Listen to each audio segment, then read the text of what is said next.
दोस्तों अभी कुछ ही दिन पहले यूनियन आईटी मिनिस्टर अश्विनी वैष्णव की ये क्लिप तो आपने देखी ली होगी। And I don't know what the IMF criteria has been, but Stanford places India as third in terms of AI penetration, in terms of AI preparedness, and in terms of AI talent. All the three, actually on AI talent it is number 2. So I don't think your classification in the second bouquet is right. It's actually in the first. जिस तरह से IT minister ने Davos में भारत के AI ecosystem के ambitions को दुनिया भर के सामने रख दिया था, वो हवा में की हुई बात नहीं थी। अब आप इस न्यूज को देखिए। बॉम्बे बेस्ड स्टार्टअप सर्वम एआई ने एक ऐसा एआई मॉडल डेवलप किया है जिसने इंडिया स्पेसिफिक एआई टास्क में गूगल जेमिनाई और चैट जीपीटी तक को पीछे छोड़ दिया है। और फाइनली अब इसके साथ साथ ये न्यूज भी देख लीजिए। अगले हफ्ते नई दिल्ली में इंडिया एआई समिट हो रहा है जिसमें दुनिया भर के एआई लीडर्स आ रहे हैं। इस समिट को अटेंड करने की होड़ बताती है कि भारत एक एआई पावर के रूप में उभर रहा है और पूरी दुनिया इसे नोट कर रही है। न्यूज रिपोर्ट्स की माने तो समिट अटेंड करने के लिए लोग 30 लाख रुपीस पर डे के होटल रूम्स बुक कर रहे हैं। क्रेजी ना? और भी बहुत कुछ है जिसके बारे में लोग बात ही नहीं करना चाहते और आज हम आपको अच्छी तरीके से उस सब के बारे में बताएंगे। So let's start from the beginning.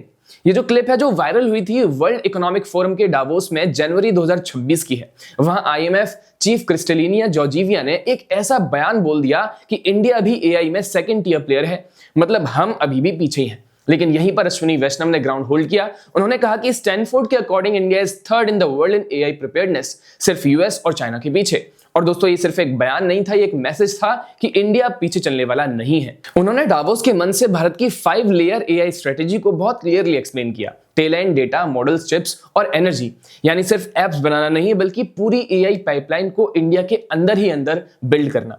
अब इमेजिन करिए कि एक मिनिस्टर इतने कॉन्फिडेंस के साथ ये बोल रहा है कि हमारे सोवरेन एआई मॉडल ने एक हाई स्टेक्स डिफेंस ऑपरेशन में फिनोमिनल रिजल्ट्स दे दिए। लोग स्पेकुलेट कर रहे थे कि ऑपरेशन सिंदूर था या उसके बारे में बात हो रही थी। वीडियो ने मिलियंस ऑफ व्यूज लिए और यही कॉन्फिडेंस धीरे धीरे भारत को एआई में ग्लोबल लीडर बनाने की दिशा में पुश कर रहा है, क्योंकि ये सिर्फ वर्ड्स नहीं है, ये एक्शन का संकेत है। अब सवाल ये है कि इतना कॉन्फिडेंस आ कहां से रहा है? इसका सबसे बड़ा रीजन है इंडिया की massive AI infrastructure push. Government ने मार्च 2024 में इंडिया एआई मिशन लॉन्च किया था 10,372 करोड़ रुपए का बजट लेकर के, जो अगले 5 सालों में एग्जीक्यूट होना है। और इस मिशन का सबसे बड़ा हाईलाइट है जीपीयूज। अब जीपीयूज एआई मॉडल्स के लिए उसी तरह इंपोर्टेंट होते हैं जैसे कार्स के लिए पेट्रोल। अगर हम कंप्यूट नहीं करेंगे तो एआई मॉडल्स ट्रेन ही नहीं हो पाएंगे। इंडिया ने ऑलरेडी 38,000 से ज्यादा जीपीयूज डिप्लॉय कर दिए हैं, जबकि इनिशियल टारगेट सिर्फ 10,000 का था। और ये जीपीयू सब्सिडाइज्ड रेट्स पर अवेलेबल है as low as ₹65 per our, ताकि स्टार्टअप्स, रिसर्चर्स और यहां तक कि स्टूडेंट्स भी असेस कर सकें। आगे प्लान है कि 25,000 जीपीयूज ऐड करने का, जिससे लगभग 65,000 यूनिट सुपर क्लस्टर बन जाएगा। ये सिर्फ डोमेस्टिक स्केल नहीं है, India global AI compute ecosystem में भी कंट्रीब्यूशन दे रहा है, फॉरेन डिपेंडेंसी कम कर रहा है। यही वो बैकबोन है जो वैष्णव जी के डावोस विजन को रियलिटी बना रहा है। लेकिन इंफ्रास्ट्रक्चर अकेला काफी नहीं होता, टैलेंट भी जरूरी होता है। और यहीं से हमारा नेक्स्ट पार्ट आता है। वी ऑल नो कि भारत के पास बहुत बड़ा टैलेंट पूल है। अभी already over 6 lakh AI professionals India में काम कर रहे हैं और प्रोजेक्शन है कि बाई 2027 ये नंबर 1.25 मिलियन तक पहुंच जाएगा। Health care, agriculture, sustainable cities और एजुकेशन जैसे सेक्टर्स में सेंटर ऑफ एक्सीलेंस बन रहे हैं। सिर्फ एजुकेशन के लिए 500 करोड़ अलोकेट किए गए हैं। 600 एआई डेटा लैब सेटअप हो चुके हैं और इंडिया कंटेक्स्ट के लिए open source foundational models develop किए जा रहे हैं।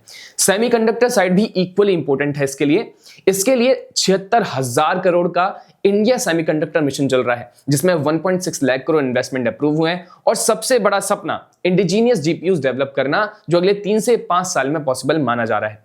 ये एस्टिमेट है कि AI could add $1.7 trillion to India's economy by 2035। आज ये सेक्टर $12 बिलियन से एक्सप्लोड कर रहा है। दोस्तों ये नंबर्स नहीं है, ये एक रिवॉल्यूशन का ब्लूप्रिंट है। जीपीयूज मॉडल्स को ट्रेन करते हैं, टैलेंट उन्हें बिल्ड करता है, स्टार्टअप्स इनोवेट करते हैं और पूरा का पूरा इकोसिस्टम एक दूसरे को बूस्ट कर देता है। और इसी इकोसिस्टम का सबसे एक्साइटिंग उदाहरण है सर्वम एआई। दोस्तों सर्वम एआई एक बेंगलुरु बेस्ड स्टार्टअप है। डॉक्टर विवेक राघवन, जो एक्स आधार आर्किटेक्ट भी रहे हैं, फाउंडेड इट इन 2023। सर्वम खुद को इंडिया का full stack sovereign AI platform कहता है। सोवरेन का मतलब यह है कि सब कुछ इंडिया में बिल्ट, डिप्लॉयड और गवर्न होगा। कोई फॉरेन डिपेंडेंसी नहीं होगी इसमें। उनका फोकस बेसिकली इंडियन लैंग्वेजेस पर है। 10 से ज्यादा मेजर लैंग्वेजेस में पॉपुलेशन स्केल इंपैक्ट क्रिएट करना। लगभग 200 एम्प्लॉइज के साथ ही कन्वर्सेशनल एजेंट्स बना रहे हैं। वॉइस और व्हाट्सएप प्लेटफॉर्म्स के लिए अब रीसेंट लॉन्चेस की बात करें तो फरवरी 2026 में सर्वम ने डेली ड्रॉप्स किए और सर्वम विजन और बुलबुल V3 ने इंडस्ट्री में हलचल मचा के रख दी है। सर्वम विजन एक 3B parameter state space vision language model है जो डॉक्यूमेंट इंटेलिजेंस और OCR में स्पेशलाइज्ड है। ये इंग्लिश के साथ साथ 22 इंडियन लैंग्वेजेस के डॉक्यूमेंट्स पढ़ सकता है, लेआउट, टेबल्स, चार्ट्स, स्क्रिप्ट्स सब समझ सकता है। इसे रियल और सिंथेटिक इंडियन डॉक्यूमेंट्स पर ट्रेन किया गया है और बेंचमार्क्स में सर्वम विजन ने Google Gemini, chat GPT, cloud जैसे ग्लोबल मॉडल्स को आउट परफॉर्म कर दिया हायर वर्ड एक्यूरेसी के साथ। वहीं बुलबुल V3 एक टेक्स्ट टू स्पीच मॉडल है जो 11 से ज्यादा इंडियन लैंग्वेजेस में नेचुरल और एक्सप्रेसिव वॉइसेस जनरेट करता है। 35 से ज्यादा हाई क्वालिटी वॉइस ऑप्शंस हैं। ये pauses, emphasis, accents, numerals, code mix text और टेलीफोनी ऑडियो तक हैंडल कर सकता है।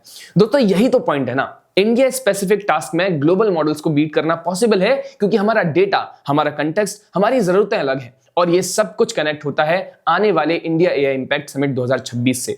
ये जो समिट है वो फरवरी 16 से लेकर के 20 तक भारत मंडपम न्यू दिल्ली में होने वाला है। इसे ग्लोबल साउथ का पहला ग्लोबल AI समिट कहा जा रहा है। पीएम नरेंद्र मोदी ने इसे फ्रांस के AI एक्शन समिट में अनाउंस किया था एंड यू कैन इमेजिन 100 से ज्यादा कंट्रीज से 35,000 रजिस्ट्रेशंस आए हैं, 500 सेशंस और बड़े प्लेयर जैसे कि गूगल इसमें पार्टिसिपेट कर रहे हैं।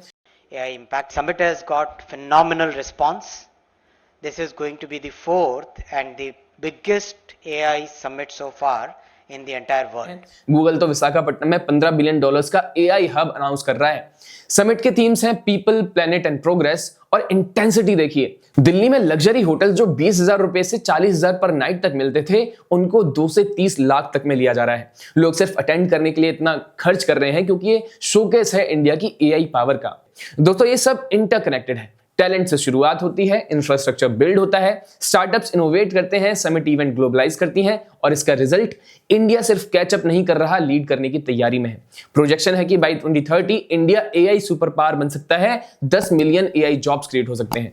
तो दोस्तों यही था इंडिया के AI इकोसिस्टम का लेखा जोखा। आपको क्या लगता है, क्या हम AI में सच में वर्ल्ड लीडर बनेंगे और कब तक बन पाएंगे? हमें कमेंट्स में जरूर बताइएगा। नमस्कार।